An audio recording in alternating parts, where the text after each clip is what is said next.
welcome to the Weekly Economic Snapshot. I'm really excited to be joined today by Don Warrick. Don Warrick is the Professor of Leadership and Organization Change and President's Teaching Scholar here at UCCS. And he's going to share some insights about his research. And so, Don, overall, what have you learned about leadership? Well, of course, there's just a voluminous amount of information out there about leadership. But when you really get to the bottom line, leaders need to place a strong emphasis on people and performance. In other words, you've got to take great care of your people, and you need to be skilled at getting great results. And it's not an either or. Most leaders are focused on results, but not necessarily taking care of their people. But if you just take great care of your people and you don't focus on results, that doesn't work very well either. But we also found out there are two major characteristics of the best leaders. And this is surprising to a lot of people. Number one is they have a passion for excellence that's contagious. And by the way, they don't have to be charismatic. Some are, some are not. But they have to have this passion that does affect people. And they're humble. And that's fairly new in research to find out that leaders are humble. They're not these beat your chest, I'm a bigger than life kind of leader. It's really leaders that have the humility to listen, to be approachable, to communicate openly with. And we're finding out that in today's environment, that leaders have to create a humble environment of what we call psychological safety, where people can be candid, open, and tell the truth. Otherwise, they're going to get in a lot of trouble. So, Don, what would you say your specialization is? You know, my specialty is, of course, leadership and organization development and change. But I like to tell students, basically, I'm just a specialist in state-of-the-art common sense. So most of what I discover in my research is, in fact, common sense. But common sense is not so common. Yeah, I know. So I was hoping maybe you could share some of the insights from your research on managing change. Well, first of all, about 70% of organization changes fail. And that's because leaders aren't really trained how to manage change. So we learned how to teach leaders how to manage change by teaching them there are basically three phases. You got to prepare people, you got to manage the change process, and you got to follow through to make sure that it lasts.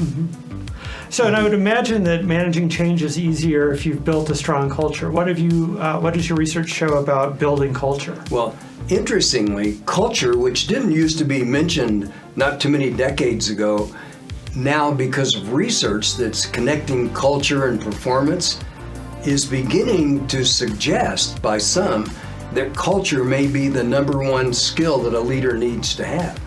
In other words, culture is the environment in which we work.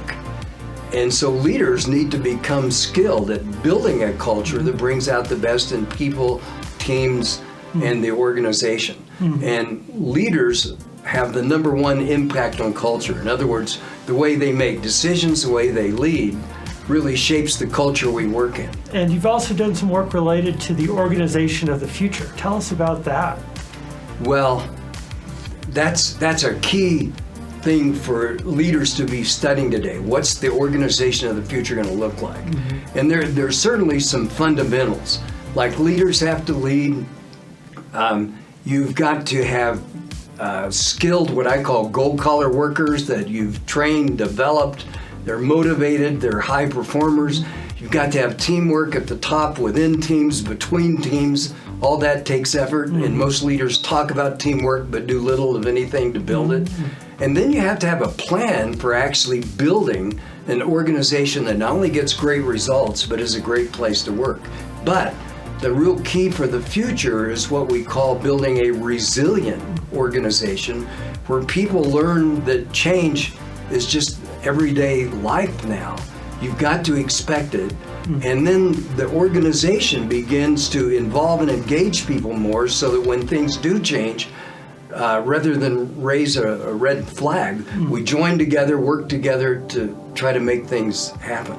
Well, and that leads into another area that you've worked on, which is dealing with resistance to change. What are some insights that you found about how effectively for organizations to deal with that? Yeah, well, I just did an article on that.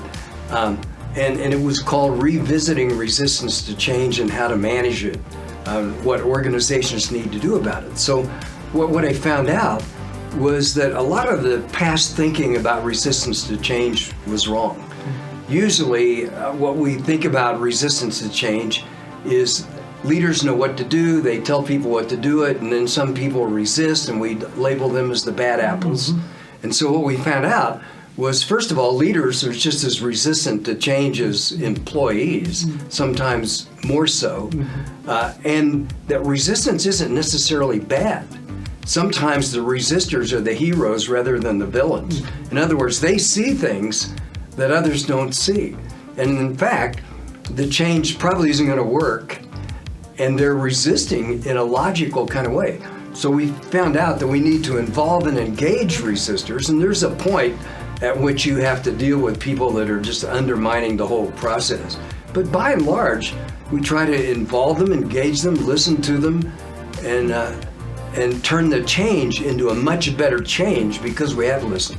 Okay, yeah. So I can certainly think of times in my life and career where I've been a resistor, and that makes me feel a little bit better about it.